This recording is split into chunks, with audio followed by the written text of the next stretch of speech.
Good morning, Kim. Good to be here. A lot of good things happening out at Coffee High School, Coffee Middle School. Let's get right to it. Let's talk softball first. Middle school softball finished the regular season as the number one seed in the conference.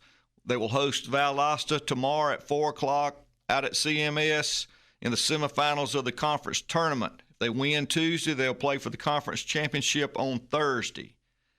Varsity softball now 13-3 on the year, 6-0 in the region. On Monday, they defeated Telfair County 3-2. Carly Thomas got the win on the mound. Amori Paulk, Maggie Minshew, Abby Dockery, and Ella Winter sparked the Trojan comeback. We're down 2-1. We score a single run in the bottom of the sixth, and then we walk off Telfair in the bottom of the seventh. On Tuesday, completed a series sweep of Ware County with a 5-1 win in Waycross. Aaron Robinson got the win on the mound. Ella Winters, Amori Paulk, and Maggie Minshew led the Trojans offense. We lost a tough game on Wednesday to a very good Lanier County team, particularly a very good Lanier County pitcher, 2-0, but bounced right back on Thursday to win another region game, defeated Bradwell Institute 8-0. Maggie Brown and Emmy Cole combined for the shutout. Freshman Ella Edge hit her third home run of the year.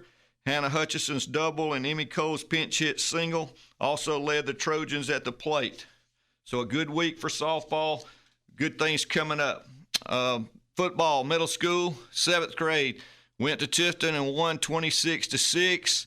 The 7th grade's the number one seed going into the conference playoffs. They will host the first round of the conference playoffs Wednesday at 4:30 versus Colquitt County.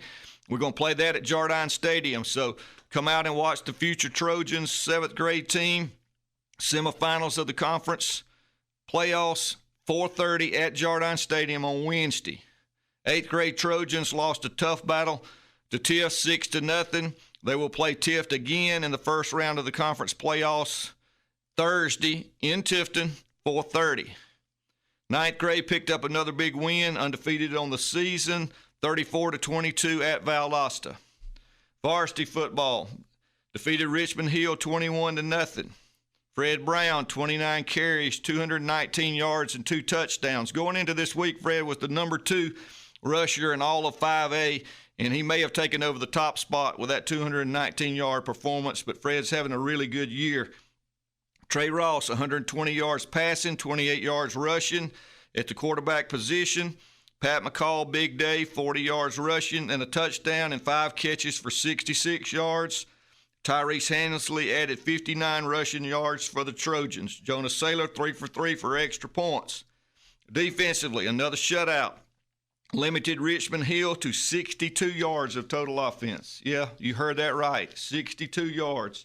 Leading tacklers, Chris Reed had 6, Jatavius Williams 5, Anthony Paulk 5, Jarish Carter 4, Lorenzo Harvey 4, Tyreek Edwards 3, and LG Paulk 3. So everybody was involved in the action. Sacks, Jatavius Williams had 2, Will Hobbs, Isaiah Johnson had 1 each. Offensive line played well again.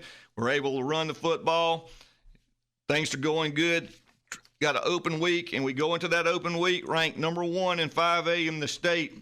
We were looking through the annals of Coffee football history. We think that's the first time Coffee's been ranked number 1 in a state poll in the existence of the program. So we're in a good place there. Proud of our kids, proud of Coach Coe and his staff and what they're doing.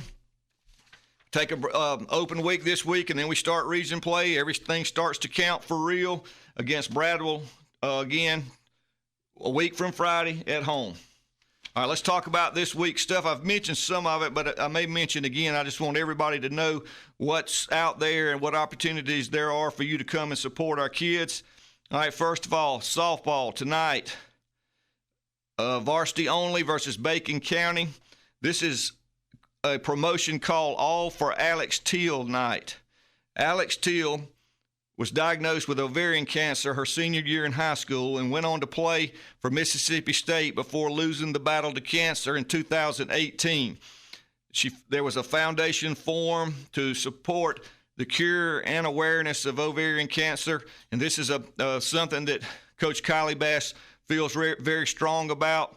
So I commend her staff, and her players for wanting to take part of the proceeds from tonight's game and donate to this foundation. So they're going to be wearing special jerseys in honor of Alex Teal, and it'd be a good night to come out and not only support our Trojans, but to also support a good cause. Trojans softball back in action on Tuesday, big region game versus Statesboro here at Faircloth at 5:30. Middle school softball will also be hosting the conference tournament. They finished at the number 1 seed, as I mentioned, so they'll be Valdosta at middle school tomorrow at 4. On Wednesday, 6th grade football travels to Valdosta for a 4:30 kickoff. As I mentioned earlier, 7th football playoff game versus Colquitt at 4:30 at Jardine Stadium. On Thursday, varsity softball has a big region doubleheader with Greenbrier, going to start the first game at 3:30. 8th grade football will be at Tifton for a playoff game. JV football will be at Colquitt for a 4 o'clock kickoff. Middle school softball, pending tomorrow's outcome, could be playing at home again on Thursday for the conference championship. I'll post things as they take place so everybody will know.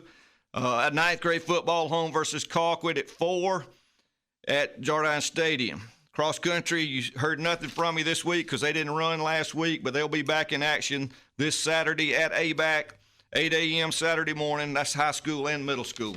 So, Kim, a lot going on.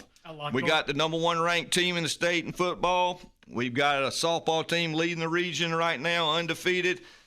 We're looking for big finishes by both of those programs.